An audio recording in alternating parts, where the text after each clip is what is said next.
தற்போது மத்திய கிழக்கு நாடொன்றில் இருக்கிறார் என்று நம்பப்படும் முன்னாள் பிரதமர் தான்ஸ்ரீ முஹிதீன் யாசீனின் மருமகன் டத்தோஸ்ரீ முகமது அட்லான் போர்ஹானை மலேசிய ஊழல் தடுப்பு ஆணையம் MACC தொடர்ந்து தேடி வருகிறது.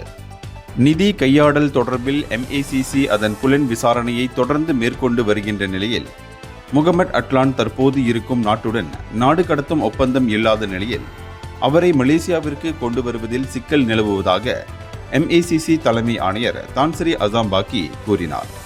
அவரை தேடி கண்டுபிடிக்கும் முயற்சிகள் இன்னமும் தொடர்கின்றன.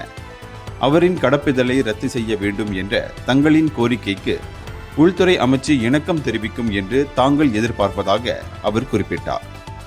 அட்லானை கைது செய்வதற்கு வெளிநாட்டு அமலாக்க பிரிவுகளுடன் தொடர்ந்து பேச்சுவார்த்தைகள் நடத்தப்பட்டு வருவதாக அசாம் குறிப்பிட்டார். வெளிநாட்டு தொழிலாளர்களுக்கான பயோமெட்ரிக் கையிருப்பு ஆட்சேர்ப்பு பதிவு தொடர்பான ஓர் அமைச்சின் திட்டத்தில் பெரும் நிதியை கையாடல் செய்திருப்பதில் அட்லான் சம்பந்தப்பட்டிருப்பதாக சந்தேகிக்கப்படுகிறது என்ற அவர் 2023 ஆகஸ்ட் தொடங்கி இந்த புலன் விசாரணை நடத்தப்பட்டு வருவதாக தெரிவித்தார்.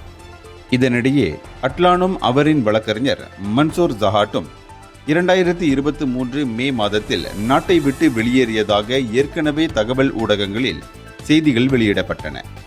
இவ்விருவருக்கும் எதிராக இன்டர்போல் சிவப்பு நோட்டீஸ் விடுக்கப்பட்டிருப்பதையும் 2023 அக்டோபரில் போலீஸ் உறுதி செய்தது. இந்தியர்களின் இதய குரல் மக்களோசை.